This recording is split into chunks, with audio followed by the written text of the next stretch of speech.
बिस्मिल्लाहिर्रहमानिर्रहीम। अस्सलाम वालेकुम viewers, welcome to my channel. आज की इस वीडियो में मैं इस डिज़ाइनर बेबी फ्रॉक की कटिंग और स्टिचिंग आपके साथ शेयर करूंगी और वो भी इतने आसान तरीके से कि बिगिनर्स भी इसे बहुत आसानी और सफाई से बना लेंगे। तो चलिए बिना टाइम ज़ाया किए इसे बनाना हम शुरू करते हैं। इसके लिए मैंने कपड़े को ये डबल फोल्ड करके बिछा दिया और ये इसकी ओपन साइड है। यहाँ से उठाएंगे और इसे इस तरह कोने के बाद फोल्ड करेंगे और फिर इसको इस तरह सीधा करके अच्छी तरह से सेट करके बिछा लेंगे ताकि इसमें कोई भी सलवट ना रहे। और ये मैंने इसको अच्छी तरह से सेट करके बिछा लिया। ये इसकी ओपन साइड है और ये फोल्ड साइड है।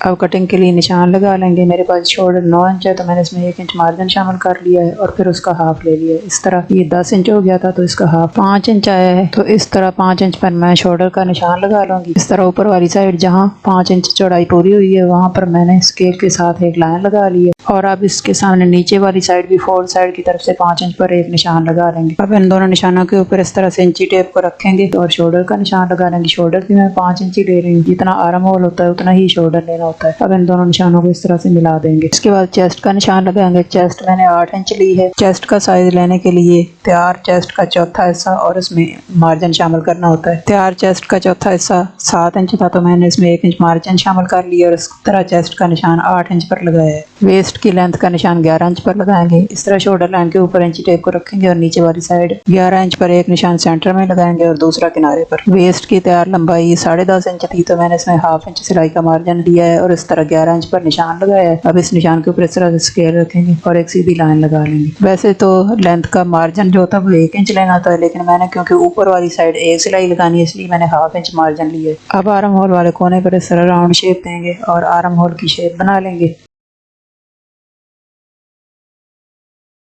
नेक विड्थ मैंने 2 इंच ली है और नेक डेप्थ 3 इंच ली है फ्रंट के लिए।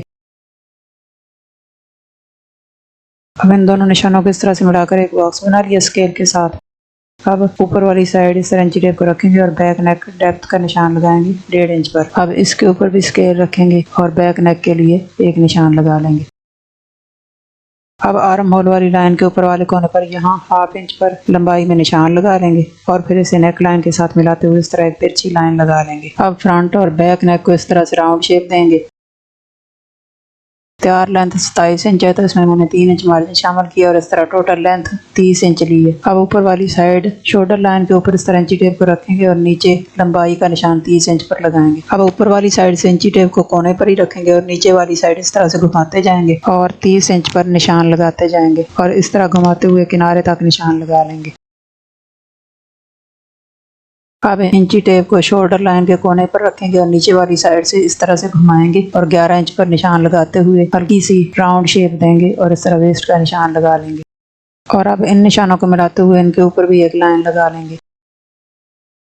अब चेस्ट वाले मार्क से नीचे की तरफ इस तरह स्केल के साथ एक सीधी लाइन लगा लेंगे और अब इस निशान के ऊपर से इसकी कटिंग कर लेंगे। और ये मैंने निशानों के ऊपर से इसकी कटिंग कर ली है। अब यहाँ वेस्ट मार्क के कोने पर एक कट लगा लेंगे। अब कपड़े को इस तरह से खोलेंगे और बैक पार्ट को निकाल कर साइड पे रख देंगे और फ्रंट पार्ट को फिर से फोल्ड करेंगे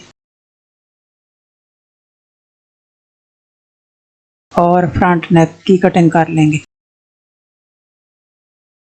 अब कपड़े को इस तरह से खोल कर रखेंगे और वेस्ट मार्क को डार्क करने के लिए इसके ऊपर निशान लगा लेंगे। अब यहाँ पर कट लगाएंगे बटन टेक बनाने के लिए। इसे इस तरह से फोल्ड करेंगे बैक पार्ट को और इस तरह से कट लगा लेंगे तकरीबन 3 इंच लंबाई में और फिर कोने पर एक कट लगा लेंगे। ये देखिए मैंने इसकी लंबाई 3.5 इंच ली है और अब इसमें 2.5 इंच मार्जिन शामिल करेंगे और तकरीबन 6 इंच लंबी 2 स्ट्रिप्स कट कर लेंगे कपड़े की। ये देखें स्ट्रिप्स की लंबाई मैंने 6 इंच ली है और इस तरह डबल करके इनको कट कर लिया है। अब इनकी चौड़ाई की पैमाइश करेंगे तो चौड़ाई मैंने 4 इंच ली है। अब इन दोनों को काट कर अलग अलग कर लेंगे। अब इन स्टेप्स को चौड़ाई में इस तरह फोल्ड करेंगे और बैक पार्ट को उल्टा रखेंगे और उल्टी साइड के ऊपर इन स्टेप्स को इस तरह से फोल्ड करके सेट करके रखेंगे और यहाँ सिलाइयाँ लगाकर इन्हें अटैच कर लेंगे।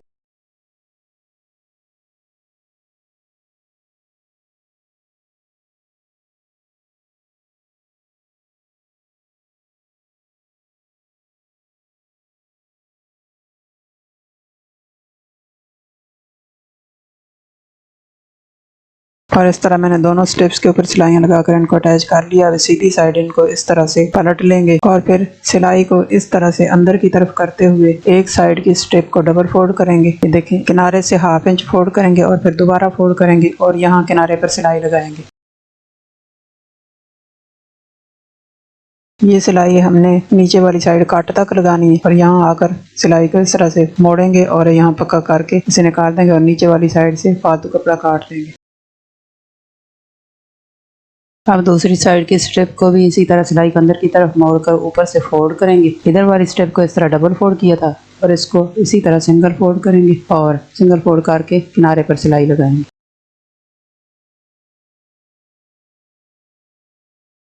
इस तरह सिलाई लगाते हुए सारी स्टेप को किनारे से स्टिच कर लेंगे और जब नीचे कोने पर आएंगे तो नीचे से इस तरह से फोल्ड करेंगे और किनारे पर सिलाई लगाकर इसे स्टिच कर लेंगे। अब इसे इस तरह से मोड़ेंगे और सामने वाली साइड से भी स्टेप को फोल्ड करके इसके किनारे पर सिलाई लगा लेंगे और फिर इसे दूसरी साइड इस तरह से मोड़ेंगे और यहाँ से कट तक सिलाई लगाएंगे और इस तरह से मैंने ये कट तक सिलाई लगा ली है। अब इसको दूसरी साइड इस तरह से टर्न करेंगे और दोनों स्टेप को एक दूसरे के ऊपर रखेंगे और सिलाई लगाकर यहाँ से स्टिच करेंगे और इस तरह सिलाई लगाते हुए इसे स्टेप की दूसरे किनारे वाली सिलाई के साथ मिला देंगे। फिर टर्न करेंगे और एक पैर का मार्जिन लेते हुए दूसरी साइड मोड़ेंगे और डबल सिलाई लगा लेंगे और इस तरह ये मैंने सिलाई लगाकर इसे स्टिच कर लिया है। अब धागे को काट देंगे और इस तरह हमारी ये बटन टेप तैयार हो गई है। और ये देखें, ये जो स्टेप सिंगल फोल्ड की थी ये डबल फोल्ड वाली स्टेप के ऊपर इस तरह से आ जाएगी और यहाँ कोने पर टच बटन लगा लेंगे। इस तरह बैक पार्ट तैयार हो गया। इसे साइड पे रखेंगे और स्लीव की कटिंग करेंगे। ये नीचे वाली साइड से जो कपड़ा बचा है इसके स्लीव्स बनाएंगे। पहले किनारे से ये जो फालतू कपड़ा इसको काट देंगे और अब इसको इस तरह ट्रायंगल शेप में फोल्ड करेंगे और गोल शेप देते हुए इसे उसी तरह से ट्रायंगल शेप में कट कर लेंगे जैसे अम्ब्रेला फ्रॉक की कटिंग करते हैं गोलाई में। ये मैंने इसे वैसे ही काट लिया है। अगर आपको इस तरह मुश्किल लगे तो फिर जैसे कोने के ऊपर इंची टेप रखकर गोलाई में काटते हैं तो आप उस तरह भी काट सकते हैं। तो इस तरह मैंने इसे कट कर लिया है। ये इसकी ओपन साइड है और इसे इस तरह से सेट करके रखेंगे और आर्म होल 5 इंच है तो यहाँ से पैमाइश करेंगे और जहाँ 5 इंच पूरा हो जाएगा वहाँ से इसे इस तरह से सीधा काट देंगे और इस तरह मैंने इसे सीधा काट लिया है। और ये हमारे बाजू कट गए हैं। अब इसको इस तरह से खोलेंगे और किनारे से फोल्ड करेंगे और सिलाइयाँ लगाकर स्टिच कर लेंगे दोनों बाजुओं को।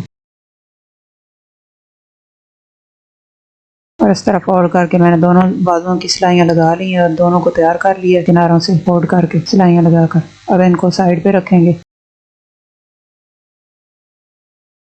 अब बैक पार्ट को सीधा रखेंगे और इसके ऊपर फ्रंट पार्ट को इस तरह से उल्टा सेट करके रख लेंगे और दोनों तरफ शोल्डर की सिलाइयाँ लगाकर इनको स्टिच कर लेंगे यहाँ से।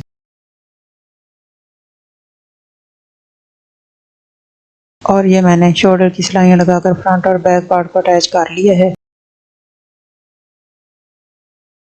अब ये मैंने 3 इंच चौड़ी एक रेप पट्टी कट की है। अब इसको पहले इस तरह से फोल्ड करेंगे और फिर बैक नेक की बटन टेक वाली पट्टी के ऊपर इस तरह से रखेंगे और इस तरह से मोड़कर सिलाई लगाना शुरू करेंगे। ओपन साइड सिलाई वाली तरफ करेंगे और इस तरह सिलाई लगाते हुए जब किनारे पर आएंगे तो इस तरह किनारे से नीचे की तरफ फोल्ड कर देंगे और इस तरह यहाँ से सिलाई लगाएंगे। और इस तरह मैंने ये सिलाई लगा ली है और रेप पट्टी को नेक के साथ अटैच कर लिया है। अब इसको दोनों किनारों से इस तरह से सीधा कर लेंगे और सीधी साइड पलटने के बाद अब इसको उल्टी तरफ इस तरह फोल्ड करेंगे और इस तरह फोल्ड करके किनारे के साथ साथ यहाँ सिलाई लगाएंगे। ये रेप पट्टी शर्ट के साथ अटैच करते वक्त एक बात का ख्याल रखें कि शर्ट की सीधी साइड ऊपर की तरफ करें और फिर इसके ऊपर रेप पट्टी को रखें और सिलाई लगाकर स्टिच करें।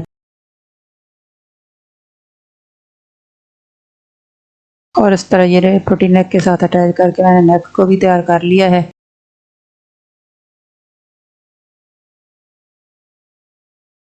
नेक को तैयार करने के बाद अब मैंने फ्रॉक को इस तरह सीधा बिछा लिया है और इसके ऊपर जो वेस्ट मार्क लगाया हुआ था उसे चाक के साथ इस तरह सीधी साइड से डार्क कर लेंगे ताकि हमें सिलाई लगाते वक्त वाज़ेह नजर आए, क्योंकि वो नजर नहीं आ रहा था। इस तरह फ्रंट और बैक दोनों साइडों से वेस्ट मार्क को चाक के साथ डार्क कर लेंगे। चाक के साथ ये निशान मैं शर्ट की सीधी साइड के ऊपर लगा रही हूँ क्योंकि सिलाई लगाते वक्त शर्ट की सीधी साइड ऊपर की तरफ करनी है। ये मैंने मशीन के नीचे लगाने के लिए इलास्टिक थ्रेड डाला है। अब इसको मशीन में डाल लेंगे और जो चौक के साथ निशान लगाया है उस निशान के ऊपर ऊपर सिलाई लगाएंगे। ये सिलाई लगाते वक्त कपड़े की सीधी साइड ऊपर की तरफ करेंगे और इस तरह चौक वाले निशान के ऊपर सिलाई लगाने के बाद एक पैर का मार्जिन छोड़ते हुए ऊपर वाली साइड डबल सिलाई लगाएंगे और ये मैंने डबल सिलाई भी लगा ली है। और इसी तरह से बैक पार्ट के ऊपर भी पहले चाक वाले निशान के ऊपर सिलाई लगाएंगे और फिर एक पैर का मार्जिन छोड़ते हुए उसके ऊपर डबल सिलाई लगाएंगे। ये सिंगल सिलाई मैंने लगा ली है चाक वाले निशान के ऊपर। अब ऊपर वाली साइड एक पैर का मार्जिन छोड़ते हुए डबल सिलाई लगा लेंगे और इसी तरह से फ्रंट और बैक के दोनों पार्ट्स के ऊपर मैंने सिलाइयां लगा ली है।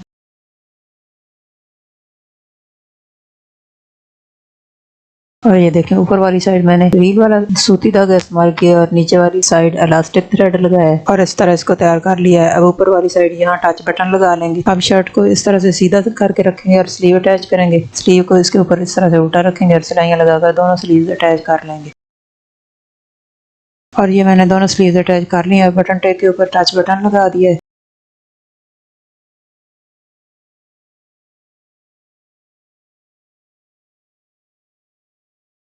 और इस तरह मैंने ये 5-5 इंच की पट्टियां बनाई हैं दोनों साइडों पे लूप अटैच करने के लिए। और जहाँ सिलाइयां लगाई हुई हैं इलास्टिक थ्रेड के साथ उसके दोनों साइडों पे से इस तरह से रखेंगे और सिलाइयां लगाकर दोनों लूप्स को अटैच कर लेंगे। ये लूप्स तैयार करने के लिए मैंने तकरीबन 1.25 इंच चौड़ी एक स्ट्रिप ली थी और स्ट्रिप को उल्टी साइड फोल्ड करके 1/4 इंच पर सिलाई लगाकर इसको सीधी साइड पलट लिया और प्रेस के साथ अच्छी तरह से सेट कर लिया। और ये मैंने दोनों लूप्स भी अटैच कर लिए हैं। और अब फ्रॉक को इस तरह से उल्टा करेंगे और दोनों तरफ से साइडों की सिलाइयां लगा लेंगे। और साइडों की सिलाइयां लगाने के बाद नीचे घेर को इस तरह से फोल्ड करेंगे और फिर ऊपर से इस तरह से डबल फोल्ड करेंगे और इसके ऊपर या तो सिलाई लगा लेंगे या इसे हैंड स्टिच कर लेंगे। और ये देखिए मैंने बटन टेक के ऊपर टच बटन लगा लिया है और साइडों की सिलाइयां भी लगा ली हैं और इस तरह से हमारा जो बेबी फ्रॉक है वो तकरीबन तैयार हो गया है।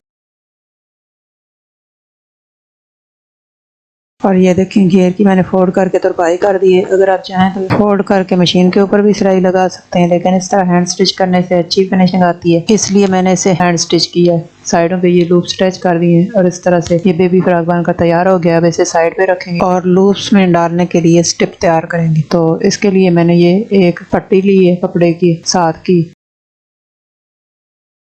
इसकी चौड़ाई 4 इंच है और लंबाई मैंने 82 इंच ली है। लंबाई पूरी नहीं हो रही थी तो मैंने इसमें जोड़ लगा लिया इसलिए। ये देखें ये 60 इंच है यहाँ तक और फिर आगे दोबारा पैमाइश की तो ये 22 यानी 22 इंच है और इस तरह इसकी टोटल लंबाई 82 इंच बनी है। अब इस पट्टी को इस तरह से उल्टी साइड फोल्ड करेंगे और सिलाई लगाकर स्टिच करेंगे। दोनों सिरों से इस तरह से तिरछी सिलाई लगाते हुए इसे स्टिच करेंगे। पहले एक साइड से सिलाई लगा लेंगे और एक पैर का मार्जिन लेते हुए इस तरह सिलाई लगाकर पूरी स्टेप को स्टिच कर लेंगे। इस तरह सिलाई लगाकर फिर इसे सीधा कर लेंगे। एक साइड से अभी थोड़ा खुला रखेंगे और इस तरह स्टेप को सीधी साइड पलट कर फिर दूसरे सिरे से भी सिलाई लगा लेंगे। और इस तरह ये मैंने सिलाई लगा ली है। अब इसको सीधी साइड पलट लेंगे और इस तरह से मैंने इसे सीधी साइड पलट लिया। जो थोड़ा सा खुला छोड़ा था इसे इस तरह से उल्टी साइड फोल्ड करेंगे और इस सिरे से सिलाई लगाकर इसे स्टिच करेंगे। और इस तरह मैंने ये सिलाई भी लगा ली है। अब इसको सीधी साइड पलट लेंगे और किसी नोकीली चीज़ की मदद से इसके कोने को इस तरह से सीधा करके सेट कर लेंगे और इस तरह हमारी ये स्टेप तैयार हो गई है। और ये स्टेप बेबी फ्रॉक की लूप्स के अंदर दोनों साइडों से इस तरह से डाल लेंगे और इस तरह हमारा ये बेबी फ्रॉक बनकर तैयार हो गया है। और ये इसकी फाइनल लुक है। अगर वीडियो पसंद आए तो इसे लाइक शेयर और चैनल को सब्सक्राइब करना ना भूलें। साथ में लगे बेल के बटन को भी प्रेस कर लें। इसका ये फायदा होगा कि हमारी वीडियो अपलोड करते ही सबसे पहले आपको मिलेगी। इसके साथ ही मुझे इजाज़त दीजिए। इंशाल्लाह स्टिचिंग की किसी और वीडियो के साथ फिर हाजिर हो जाऊंगी। तब तक के लिए थैंक्स फॉर वॉचिंग। अल्लाह हाफिज़।